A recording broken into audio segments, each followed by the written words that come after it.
नमः भगवते वासुदेवाय। एक दिन मैया राधा रानी और इनकी सखियाँ निकुंज में विराज रही थी। तभी एक काला काला सा भंवरा सामने आया।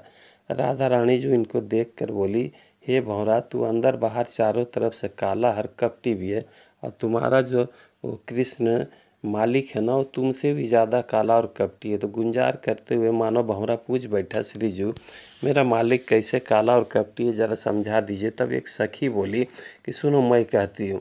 बोला, रे ये तुम्हारा कृष्ण जब राम बन के त्रेता युग में आए थे ना, ये वनवास के क्रम में किष्किंधा आए। किष्किंधा का राजा बाली और सुग्रीव वे दोनों बंदर थे और आपस में बड़ा प्रेम करते थे। किसी बात को लेकर आपस में झगड़ गए तो ये तो कोई ख़ास बात नहीं। आजकल तो बाप बेटा में, माई बहन में, भाई भाई में, बहन बहन में झगड़ा होता है, अलग होते हैं फिर एक हो जाते हैं।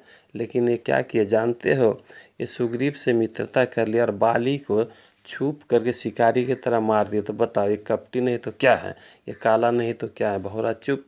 तब तीसरी बोली, तुम जितना जानती हो ना, उससे अधिक मैं जानती हूँ। सुनो, इसी अवतार में इन्होंने पंचवटी आए हुए थे वनवास के क्रम में। वहाँ रावण की बहन शूर्पणखा बड़ी बढ़िया सज धज के आई और हाथ जोड़कर बोली, हे राम, मैं आपकी सुंदरता से विमोहित हो गए हूँ, मैं आपके बिना नहीं रह सकती। राम जी, आप हमसे विवाह कर लिए। लेकिन जानते हो ये क्या किए, ये अपने भाई से कहकर उसका नाक कान कटवा करके नकटी बना दिए। अपने विवाह नहीं किए और न दूसरे के लायक छोड़े।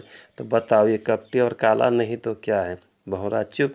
तब तीसरी बोली, अरे सुनो, ये जब सतयुग में 52 अवतार धरे थे ना, तो उस समय में राक्षस राज बलि अश्वमेध यज्ञ कर रहे थे। उनका यज्ञ सफल होने ही वाला था। तभी ये उनका यज्ञ को भंग करने के लिए गए और उनसे 3 पैर जमीन दान में मांगे। तो बलि बोला, ठीक है आप ले लीजिए। लेकिन 52 से विशाल हो गया और एक पैर उठाए तो ब्रह्मलोक तक नाप लिया और दूसरा से पाताल लोक नाप लिया। अब तीनों तीसरी पग के लिए देर हुआ तो उसको ब्रह्मपाश में बांध के गिरा दिए। तो बोलो ये क्या है। तब इनका प्रेम देखकर उद्धव जी रोने लगे और भगवान से बोले कि हे प्रभु, अगर आप हमको जन्म देंगे तो इसी वृंदावन का, गलियों का, निकुंज का घास फूस बना दीजिएगा, औसत बना दीजिएगा प्रभु, ताकि भक्तों का, गोपी ग्वालन का चरण रज हम पर पड़ेगा, हम धन्य हो जाएंगे। और 6 महीना तक यहीं रह गए। इनके चरण कमल में प्रणाम करके जाके मथुरा में प्रभु श्री कृष्ण से बोले, हे कृष्ण, तुम बड़ा कपटी हो, काला हो, तुम जाओ और उनको दर्शन दो। भगवान बोले, रे मैं उनसे अलग का हूँ, आप तो बड़े ज्ञानी बनते थे ना, ज्ञान की चश्मा